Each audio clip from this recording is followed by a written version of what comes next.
반갑습니다. 반갑습니다. 지난주 뵙고 오늘 또 뵙는데요. 좀 익숙해지셨나요? 네. 저 얼굴도 좀 익숙해지시고 저희 목소리도 좀 익숙해지셨나요? 네. 아이들이 너무 많아서요. 제가 순간 당황했습니다. 혹시나 오늘 아이들 앞에서 설교를 하는 것이 아닐까 굉장히 두려워하면서 제가 이렇게 있었습니다. 너무 감사드리고요. 너무나도 위에 계신 또 우리 곽철 교수님, 목사님 또 섬기시는 교회에 이렇게 같이 할 수 있는 시간 또 주셔서 너무나도 감사드립니다. 우리가 인생을 살아갈 때 이렇게 귀한 만남들이 있는 것 같습니다. 그래서 너무 감사드리고요. 오늘 말씀은 말씀 읽은 대로 저희들이 좀 고린도전서 12장 말씀을 가지고 나누도록 하겠습니다. 제가 좀 잠깐 띄우겠습니다. 잠시만요.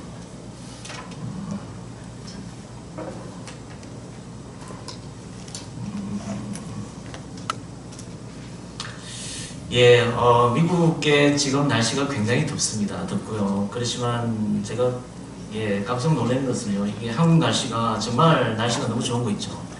특히 또 성침에 또 있으면서 날씨가 너무 좋아서 많이 또 좀 많은 시간 또 재밌게 또 혼자서 또 때로는 또 학생들하고 이렇게 보내고 있습니다. 그렇습니다. 제가 시작을 하겠습니다. 철수라는 초등학교 5학년이 있었습니다. 철수는 굉장히 부유한 가정에서 태어났습니다. 이 철수라는 친구는요, 모든 걸 잘하는 친구입니다. 모든 걸 잘하고요. 그리고 남들 앞에서 나서기를 좋아하는 그런 친구입니다. 그런데 그에게 딱 한 가지 부족한 점이 있었습니다. 그 부족한 점은 이 친구는 운동을 못해요. 운동을 못해서 정말 어디에 낄 수 없는 그런 그 분야에 또 낄 수 없는 그런 존재였습니다. 근데 이 친구 마음속에는요, 슈퍼스타가 되기를 원합니다. 사람들에게 자기 자신의 존재를 드러내기를 원합니다. 내가 정말 나는 귀한 존재야. 이런 일을 할 수 있는 존재야. 그런 내적 본능 속에 굉장히 충실한 아이였습니다. 그래서 그 친구는요, 운동을 못하지만, 농구를 못하지만 농구부에 들어가기로 결심을 합니다. 농구부에 들어가서 코치 지도하에 또 이렇게 농구 연습을 다른 친구들과 합니다. 하루는요, 친구들과 농구를 하는데 이 친구가 농구공을 잡고서 자기 혼자서 드리블하면서 막 슛을 날리는 거예요. 이곳에서 저곳에서 같이 동료 선수들을 전혀 생각하지 않습니다. 자기 혼자서 슛을 날리고 자기 혼자서 못 넣으면 또 실망하고 이런 모습이 계속 지속되었습니다. 그래서 농구 코치는 모든 학생들을 부릅니다. 오늘 이 기회에 철수에게 귀한 레슨을 가르쳐야 되겠다, 교훈을 가르쳐야 되겠다라고 코치님은 결심을 합니다. 그리고 학생들을 모읍니다. 철수야, 그리고 너희들 내 말 잘 들어. 철수, 너는 이제 혼자서 경기를 하는 거야. 철수, 너가 한 팀이 되는 것이고 나머지 4명은 상대 팀이 되는 거야. 알겠지? 그리고 철수와 그리고 상대 팀 한 명이 점프볼을 합니다. 키가 큰 철수가 그 공을 잡습니다. 잡아서 농구를 하려고 하는데요, 순간 당황합니다. 패스할 사람이 없는 거예요. 자기가 계속 드리블해서 슛을 합니다. 슛을 던지지만은 잘 되지 않습니다. 계속 경기를 지속하다가 철수 마음속에 내적인 갈등이 일어납니다. 내적인 어떤 갈등, 분노, 수치심, 그것이 몰려오면서 철수는 그 자리에서 주저앉게 됩니다. 우리는 때로는 우리 내적 흐름을 가지고 있습니다. 모든 것이 주님께서로 시작되었고 모든 것이 주님께 영광을 돌리는 그 고백을 우리 삶 속에서 이어가고 있고 그 목적을 위해서 때로는 섬기고 있지만 우리에게 거역할 수 없는 한 가지 내적인 흐름이 있습니다. 그것은 자기 중심적으로 흘러갈 수 있는, 자기 모습을 드러내고자 하는 그런 모습으로 흘러갈 수 있는 그런 내적인 우리 가운데 경향이 있다는 것입니다. 우리는요, 그러면은 이 내적인 경향을 어떻게 흐름을 막아낼 수 있을까요? 고린도 교회 성도들에게 바울은요, 이런 말씀을 전합니다. 편지 교례에서 이렇게 이야기하고 있습니다. 고린도전서 1장 4절에서 7절을 보시면요, 제가 읽겠습니다. 그리스도 예수 안에서 너에게 주신 하나님의 은혜로 말미암아 내가 너희를 위하여 항상 하나님께 감사하노니. 감사하는 제목을 편지고에 담았습니다. 그 내용이 어떤 내용입니까? 5절에 보시면 이는 너희가 그 안에서 모든 일과 모든 언명과 모든 지식의 풍족함으로 그리스도의 증거가 너희 중에 견고하게 되어 너희가 모든 은사에 부족함이 없어 우리 주 예수 그리스도의 나타나심을 기다립니다. 정말 귀한 감사의 제목입니다. 고린도 교회를 세웠고요. 1년 반 동안 거기에서 머물렀고요. 성도들을 지도했던 바울입니다. 그 바울이 이 교회에게 편지를 보냅니다. 보세요. 모든 은명과 모든 지식에 풍족하며 예수 그리스도의 증거가 너에게 견고하며 은사에 부족함이 없다고 되어 있습니다. 은사에 부족함이 없다. 그런데 바울은요, 나중에 글로의 사람들로부터 고린도 교회가 어떤 상황에 있는지 듣게 됩니다. 1장 11절을 보시면요, 내 형제들아 글로의 집편으로 너에게 대한 말이 내게 들리니 곧 너희 가운데 분쟁이 있다는 것이라. 너희 가운데 분쟁이 있다는 것이라. 가장 영적인 묘사가 이루어졌던 교회입니다. 가장 신령한 어떤 축복이 그 가운데 임하는 교회였습니다. 지식이 풍성하고요, 영적 은사가 풍성하고요, 대화가 잘 이루어지고요, 그런 교회였습니다. 그런 교회였는데 이 교회는요, 문제가 있습니다. 질투와 다툼과 교만과 비교와 가장 영적인 것 같지만 가장 영적인 교회의 모습입니다. 나야 나를 봐. 나보다 더 신뢰하는 사람이 있어. 나보다 더 열심히 하는 그런 사람이 있어. 나에게 영적인 은사가 있는데 그 영적 은사가 가장 귀한 부분이야. 비교의식과 자기 우월과 경쟁 문화, 세상에서 볼 수 있는 그런 문화입니다. 세상과 별 차이 없는 가치관을 따라가고 있는 모습입니다. 비록 영적인 존재로 하나님께서 인정하시고 성령께서 그 부분을 기억하시지만은 세상의 패턴을 따라가는 교회였습니다. 가장 영적이라 할 수 있지만은 가장 육적인 교회, 이 교회에 대해서 바울은 이렇게 진단합니다. 고린도전서 3장 3절을 보시면요, 너희는 아직도 육신에 속한 자로다. 너희 가운데 시기와 분쟁이 있으니 어찌 육신에 속하여 사람을 따라 행함이 아니리요. 어찌 사람을 따라 행함이 아니리요. 우리 교회 공동체는요, 주님께서 주인이 되십니다. 우리가 모두 다 인정합니다. 우리 공동체는요, 세상의 패턴을 따라가고 싶지 않은 그런 내적인 본능이 있습니다. 하나님께서 그 마음을 주셨습니다. 그렇지만 우리 자신뿐만 아니고 교회 전체가 세상의 패턴을 따라가는 경쟁과 시기와 질투, 우울감, 때로는 두려움 속에서 모든 일들을 처리하는 우리 모습을 때로는 우리는 발견합니다. 믿음 공동체 속에서 우리는 각자 이 모양 저 모양으로 섬기고 있습니다. 때로는 내가 중심이 되는 섬김이 될 수 있고요, 때로는 내가 가진 은사를 내세울 때가 있고요, 때로는 내가 섬기는 사역 방식을 강조할 때가 있고요, 때로는 나의 능력을 내세울 때가 있습니다.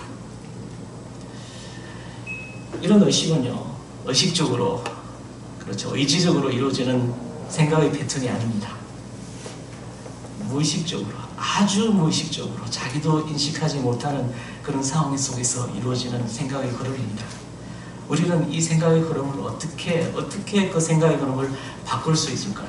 어떻게 좀 더 주님을 언어하는 우리의 섬김이 될 수 있을까요? 어떻게 공동체를 좀 더 위하는 그런 섬김이 될 수 있을까요? 어떻게 내 자신을 나누고 희생의 가치를 실현하는 공동체의 모습이 될 수 있을까요? 어떻게 우리 섬김이 예수 그리스도를 닮아가는 예수 그리스도 그 사랑은 희생의 사랑입니다. 그 희생을 본받을 수 있을까요? 예수 그리스도께서 십자가를 지셨습니다. 나를 따르는 자는 매일 어떻게 하라고 했습니까? 십자가를 지라고 했습니다. 십자가의 모습은 희생의 모습입니다. 우리 성님이 이런 모습이 되어야 하는데 어떻게 우리 가운데 무의식적으로 흘러갈 수 있는 그 생각의 흐름, 그 흐름을 바꿀 수 있을까요?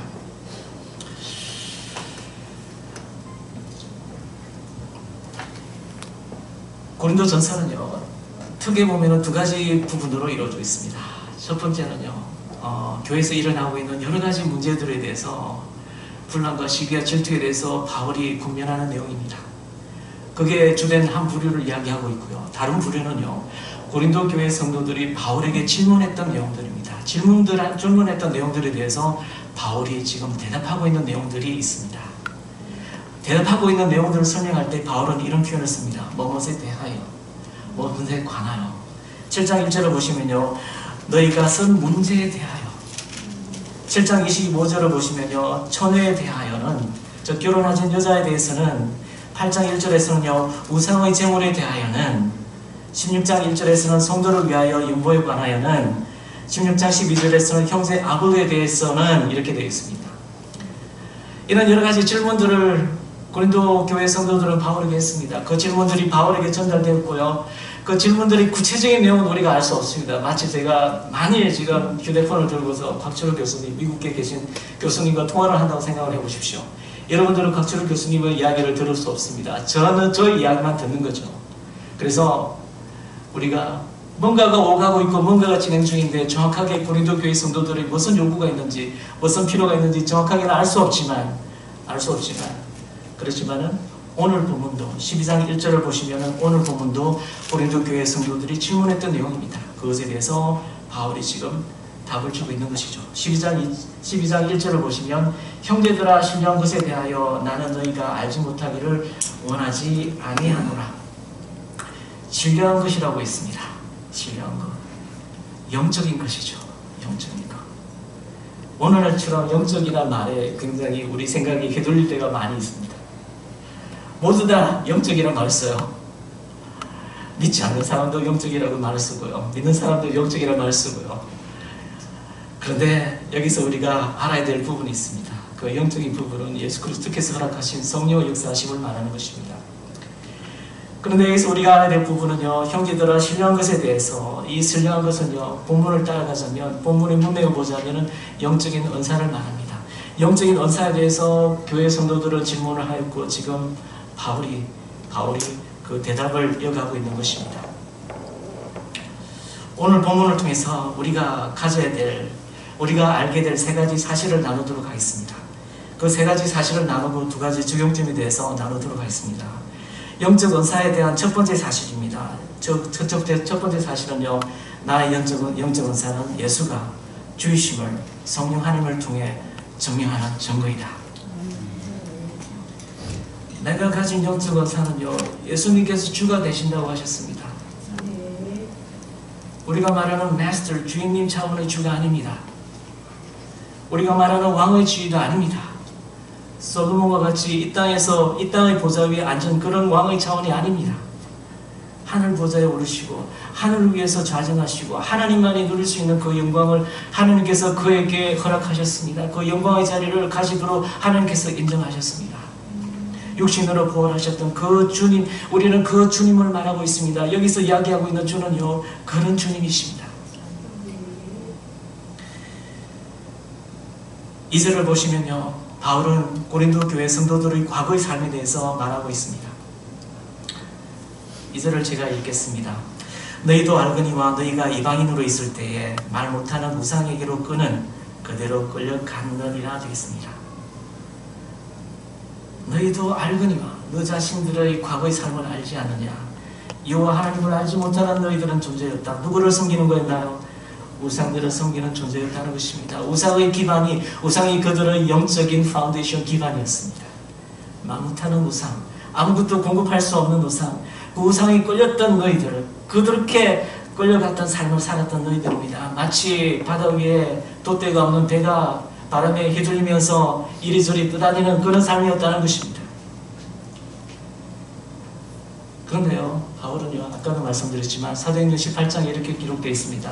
1년 6개월 동안 고린도 사람들과 함께합니다. 그곳에서 말씀을 가르친다고 되어 있습니다. 바울의 사역 때문에 이들은요, 예수 그리스도를 알게 되었습니다. 진정한 하나님을 알게 되었고 그의 아들 예수 그리스도를 알게 되었습니다. 그 내용이 3절에 나옵니다. 3절에 이렇게 축약되어서 설명되고 있습니다. 3절을 제가 읽겠습니다. 그러므로 내가 너에게 알리노니 하나님의 영으로 말하는 자는 누구든지 예수를 저주할 자라 하지 아니하고 또 성령으로 아니하고는 누구든지 예수를 주시라 할 수 없느니라. 성령의 고백입니다. 삼위일체 하나님께서 예수님에 대해서 고백하셨습니다. 주라고 고백하셨습니다. 누구를 통해서요? 고린도 교회 성도들을 통해서. 성령이 아니고는 누구든지 예수를 주시라 할 수 없느니라.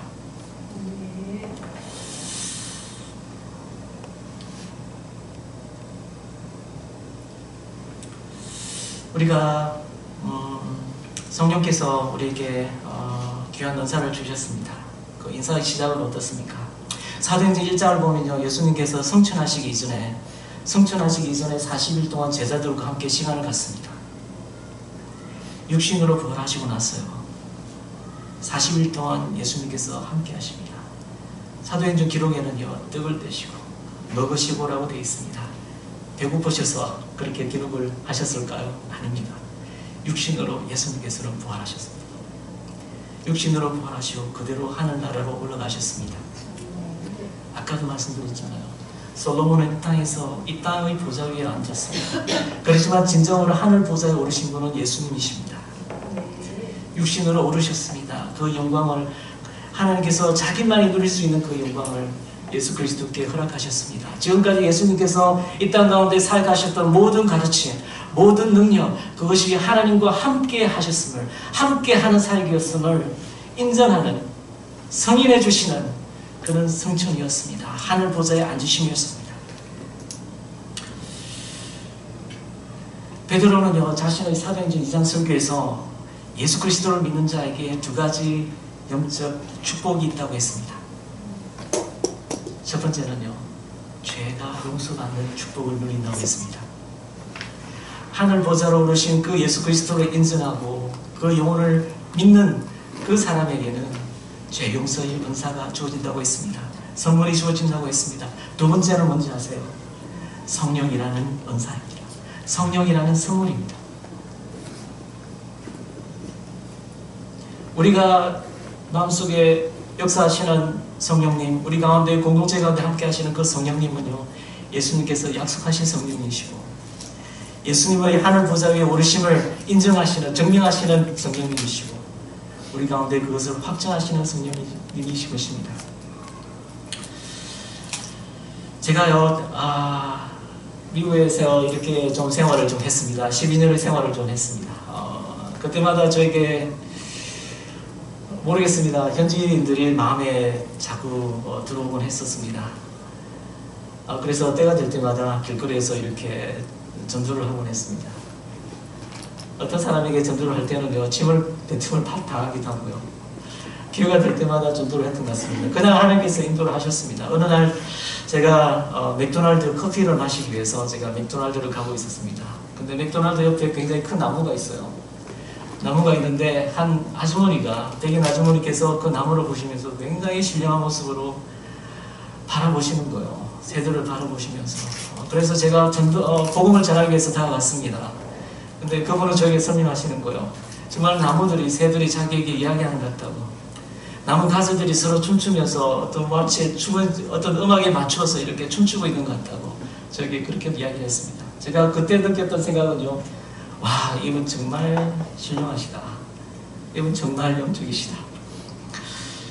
근데 맥도날드 안에 들어가서 같이 이야기를 나눴습니다. 같이 이야기를 나누는데요, 굉장히 뭐가 좀 이상한 거예요. 이분이 예수 그리스도를 진짜 믿는 사람인지 정말 이상한 거예요. 그래서 제가 물었습니다. 아주머니, 성경에서 가장 좋아하는 구절이 어떤 구절입니까? 라고 물었습니다. 그분이 말씀하셨어요. 자기는 성경을 읽어본 적이 없다라고 이야기합니다. 영적인 것 같지만은 전혀 예수님과 상관없는 영적인 모습입니다. 전혀 예수 그리스도의 주되심과 상관없는 그런 영적인 모습입니다.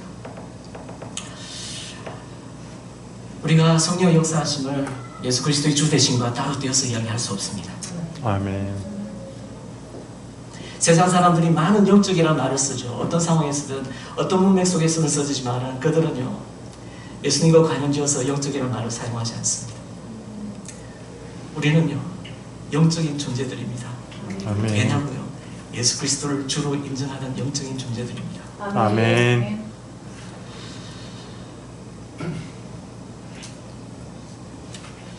아까도 말씀드렸잖아요. 고린도서서 1장 4절에서 7절을 보시면요, 바울이 고린도 교회에 대해서 하나님께 감사하는 제목이 나옵니다. 그리스도 예수 안에서 너희에게 주신 하나님의 은혜로 말미암아 내가 너희를 위하여 항상 하나님께 감사하노니, 잘 보세요. 이는 너희가 그 안에서 모든 일 곧 모든 언병과 모든 지식의 풍족함으로 그리스도의 증거가 너희 중에 견고하게 되어 너희가 모든 은사에 부족함이 없어 되어 있습니다. 바울이 근본적으로 하나님께 고린도 교회 성도들에 대해서 감사하는 제목은 뭘까요? 언변이 뛰어났어요? 지식이 풍성했을까요? 은사에 부족함이 없었을까요? 아닙니다. 아닙니다. 그것들은 모두 다 부차적인 것입니다. 핵심적인 내용은요, 6절을 보시면 그리스도의 증거가 너희들 가운데 견고하게 서 있다는 것입니다. 그리스도를 증명하는, 드러내는 그 모습들이 성령 역사하심이 너희들 가운데 있다는 것입니다. 예수 그리스도가 주이심을 인정하는 공동체라는 것입니다. 아멘. 이 부분에 대해서 바울은 하나님께 감사하고 있습니다.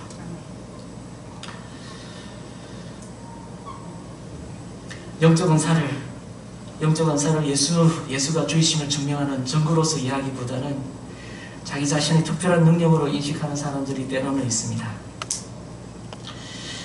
때로는 내가 가진 영적 은사, 이 부분이 나의 능력으로 착각하는 경우들이 굉장히 많이 있습니다. 영적인 은사는요, 나의 것이 아닙니다. 나에게서 난 것이 아닙니다.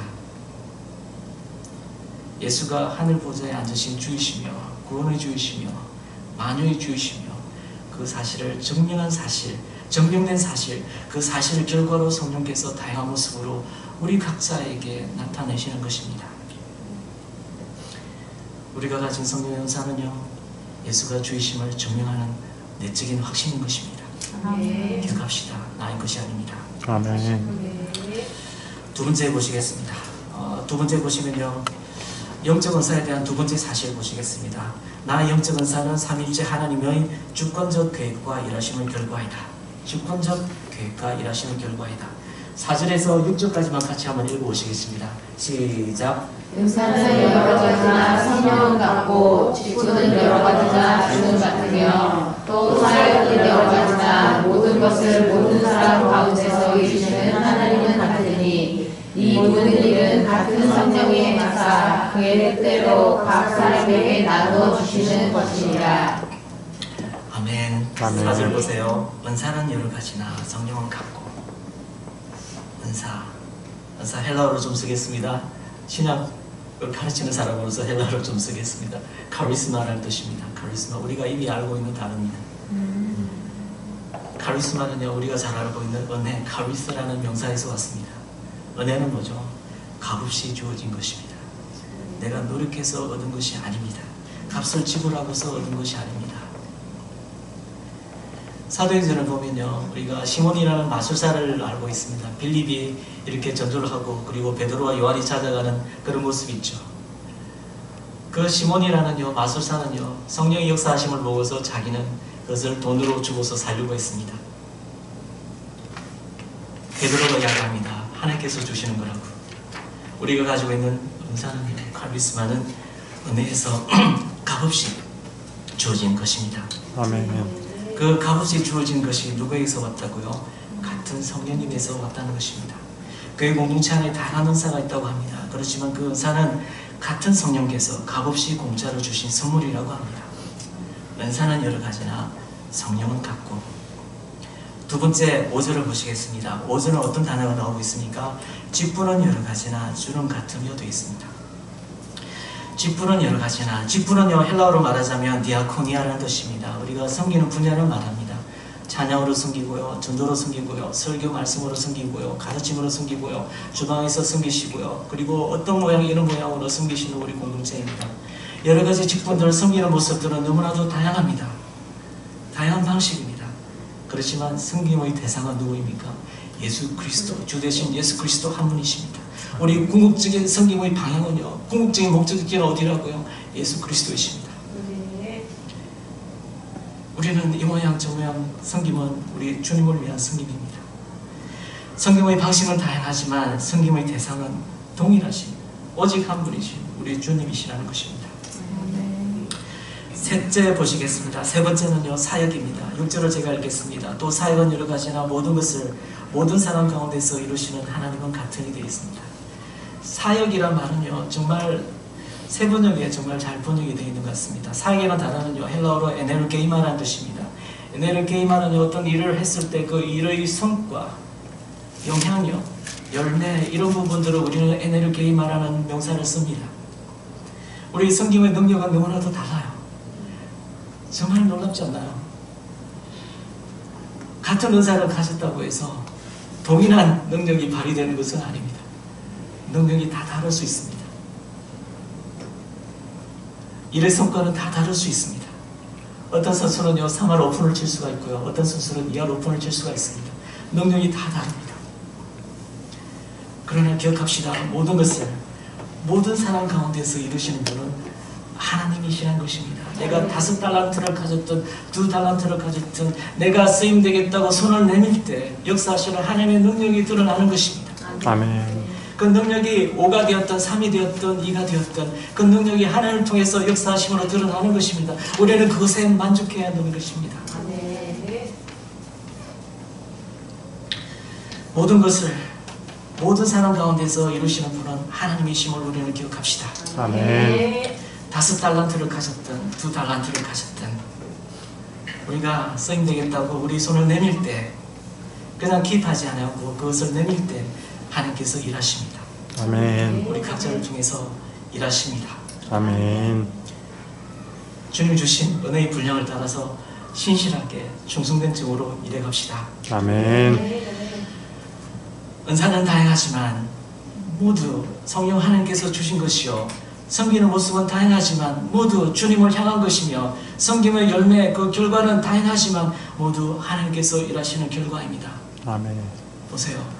동일하신 성령님, 동일하신 주님, 동일하신 하나님, 삼위일체 하나님, 하나님의 주권적 계획과 일하심, 영적 은사에 대해 교회 공체를 섬기는 우리 각자가 기억해야 될 두 번째 사실, 나의 영적 은사는 삼위일체 하나님의 주권적 계획과 일하심의 결과이다. 이 사실을 우리는 기억해야 됩니다. 아멘. 11절에 나와있죠. 이 모든 일은 같은 한 성령이 행하사 그의 뜻대로 각 사람에게 나누어 주시는 것이니라. 하나님의 뜻대로 나눠주십니다. 거기에는 외적 요인이 가미되지 않습니다. 하나님의 순수한 주권적인 나누심으로 이루어지는 사역인 것입니다. 열매인 것입니다. 영적 은사에 대한 세 번째 사실을 나누도록 하겠습니다. 세 번째 사실은요, 나의 영적 은사는 교회 공동체의 유익을 위함이라 되어 있습니다. 내가 가진 영적 은사는요, 나를 위한 것이 아니라 교회 공동체의 유익을 위함이라고 되어 있습니다. 7절을 같이 읽어보시겠습니다. 자, 읽으시겠습니다. 시작. 각 사람에게 성령을 나타내시면 유익하게 하려 하시니라. 각 사람에게 성령을 나타내시는 것은 공동 이익을 위한 것입니다.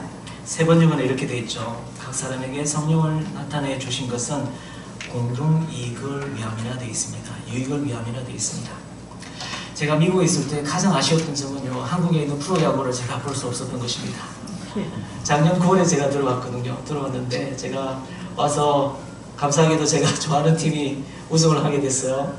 근데 코리안 시리즈, 한국 시리즈 1차전, 2차전, 3차전, 4차전을 봤습니다.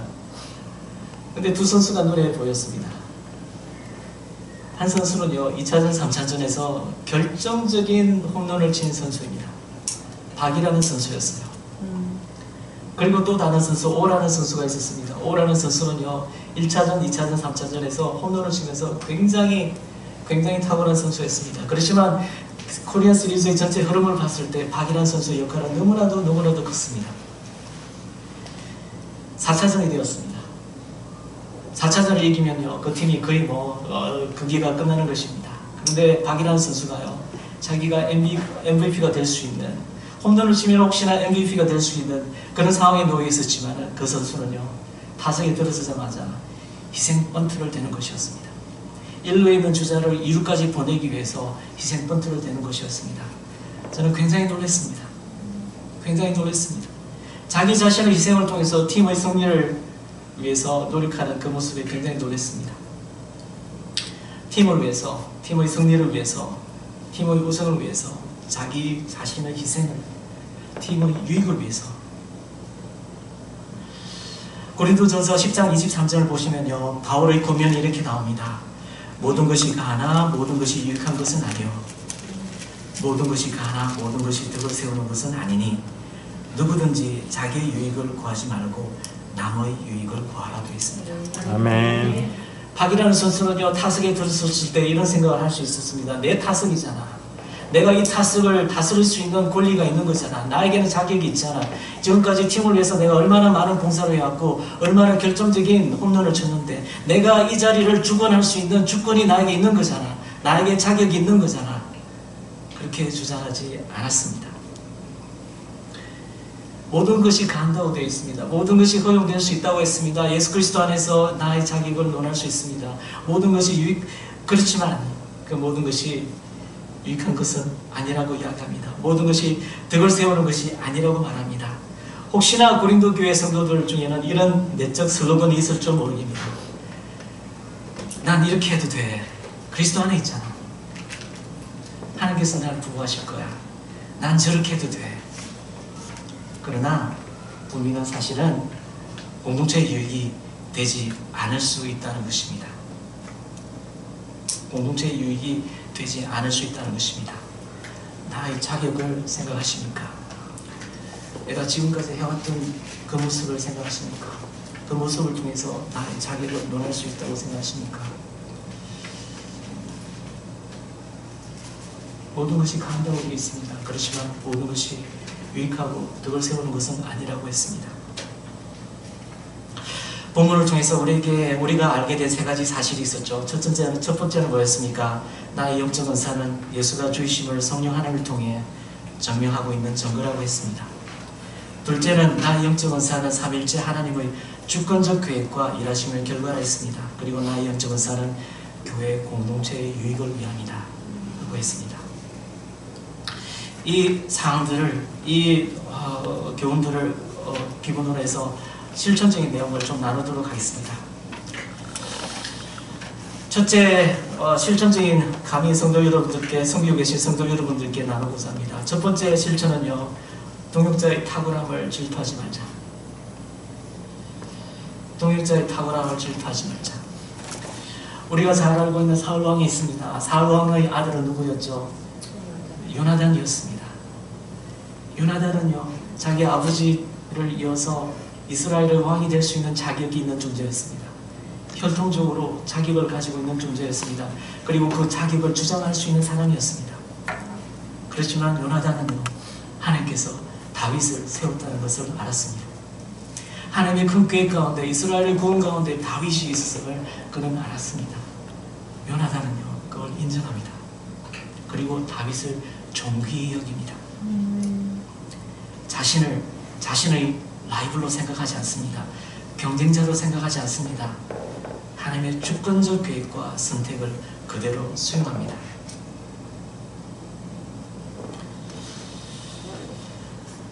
아볼로라는 사람이 있었습니다. 고린도 교회에 굉장히 중요한 역할을 하는 존재였습니다.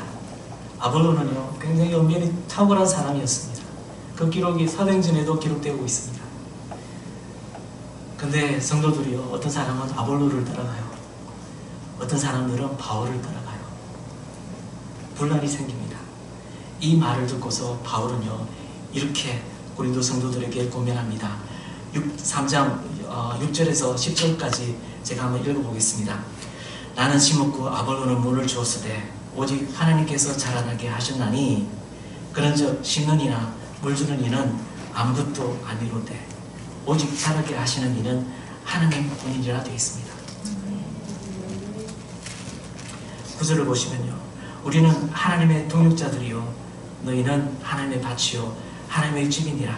10절 내게 주신 하나님의 은혜를 따라 내가 지혜로운 건축자와 같이 틀을 닦아두매 다른 이가 그 위에 세우나 그러나 각각 어떻게 그 위에 세울지를 조심할지니 되어 있습니다. 아볼로와 자기 자신을 어떻게 규정하고 있습니까? Nothing. 아무것도 아니라는 것입니다. 자기 역할들이 달랐다는 것입니다. 자기는 심었고요. 복음의 씨앗을 뿌렸고요.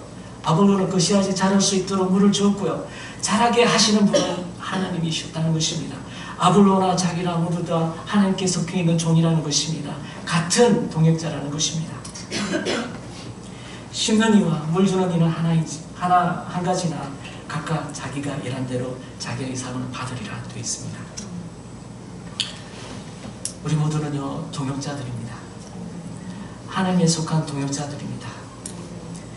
각자 은사가 다를 수 있습니다. 각자 역할이 다를 수 있습니다. 드러나는 능력의 모습이 다를 수 있습니다. 그러나 하나님께서 각자에게 주신 은혜의 분량을 따라 신실하게 주님을 의지하며 섬기는 모습, 우리 주님께서 원하시는 모습입니다.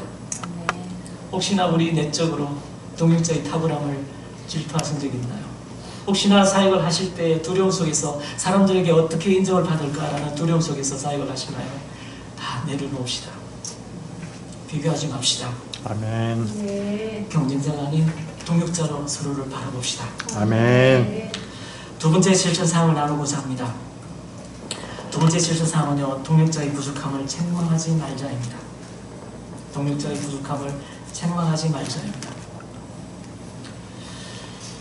사도행전 15장을 보면요, 바나바와 바울의 소개가 나옵니다.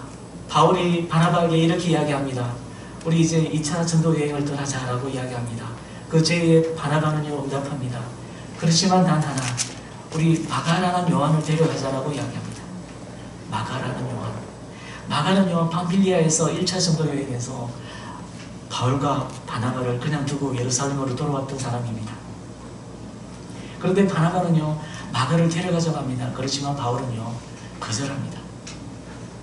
바울은요 마가가 더 이상 자기에게 사역에 유용한 존재가 아님을 이야기합니다. 더 이상 자신의 선교 여행에 유용한 동역자가 될 수 없다라고 간주를 합니다. 이 다툼으로 인해서 바나바와 바울은요 갈라집니다. 따로 이렇게 전도 사역을 이뤄갑니다. 그런데요 바울의 마지막 서신서, 로마 감옥에서 자신의 인생을 마지막으로 보냈던 그 바울, 그 로마 감옥에서 편지를 씁니다. 누구에게 편지를 쓰느냐? 디모데에게 편지를 씁니다. 그 내용이 디모데 후서입니다. 디모데 후서에서 4장 11절에 이렇게 말하고 있습니다. 디모데에게 부탁하기를 누가만 나와 함께 있느니라. 내가 올 때 마가를 데리고 오라. 그가 나의 일에 유익하니라.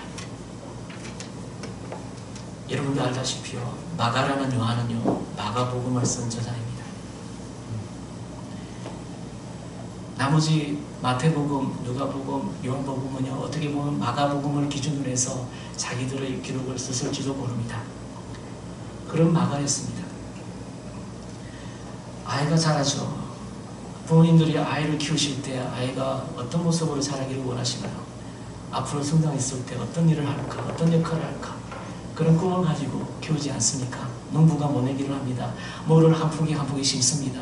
추수의 때를 위해서 상상하면서 그렇게 고된 노역을 이겨가시는 것입니다. 우리는 각자가 어떤 모습으로 앞으로 하나님을 섬길지 알 수 없습니다. 그 잠재력을 우리는 알 수 없습니다. 비록 동역자이지만 동역자의 부족함을 부모의 마음으로, 아버지의 마음으로 지켜봅시다.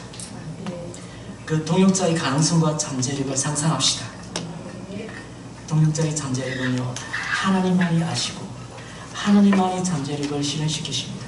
아멘. 동역자의 부족 때문에 낙담하거나 실망하지 맙시다. 잘하게 하시는 분은 하나님이십니다. 아멘. 여러분들 이 그림을 보시기 바랍니다. 초등학생들이 있었으면 좋았을 그림입니다. 울타리 기둥 위에 거북이 한 마리가 있습니다. 이런 질문을 던져보죠. 이 거북이가 어떻게 저 울타리 기둥 위에 올라갔을까? 어떻게 저 거북이가 저 높은 곳으로 올라갔을까? 달라신학교 총장을 지내셨던 캠벨 박사님은 이렇게 이야기를 했습니다. 제가 읽어보겠습니다. 우리는 울타리 기둥 위에 있는 거북이와 같다. 울타리 기둥 위에 거북이가 있다면 거북이 스스로 그곳에 올라간 것이 아니라 누군가가 거북이를 그곳에 올려놓았을 것이다. 우리 모두는 하나님의 은혜로 울타리 기둥 위의 거북이이다. 우리가 섬길 자격이 있다고 생각한다면 이 중요한 사실을 놓치는 것이다. 내가 없어도 더 잘할 수 있지만 나를 사용하시기로 하나님께서 선택하셨다. 우리는 이 사실을 항상 기억해야 한다. 우리는 항상 이 사실을 기억해야 된다. 여러분 각자는요 이 자리에 계십니다. 우리 모두는요 어떻게 보면 울타리 기둥 위에 있는 거북이와 같습니다. 내 의지로 여기 오셨던 것 같죠? 아닙니다. 하나님께서 인도하셨습니다. 아멘. 하나님께서 여러분들을 각자를 이곳에 두신 것입니다. 아멘. 교회의 유익을 위해서 열방을 향한 하나님의 계획 가운데 여러분들을 각자를 두시고 공동체를 이루신 것입니다. 아멘. 우리 하나님은 모든 사람 가운데서 모든 것을 행하신다고 하셨습니다. 이 사실을 우리가 안다면 모든 사람들 가운데서 모든 것을 행하시는 하나님 이 사실을 우리가 안다면 이 사실은요 저희들을 성경의 자리로 초대하고 있는 하나님의 음성입니다. 아멘. 각자에게 주신 은혜의 분량을 따라 신실하게 충성되이 주님의 공동체의 유익을 위해 섬기는 우리 각자가 되기를 소원합니다. 아멘. 기도하시겠습니다.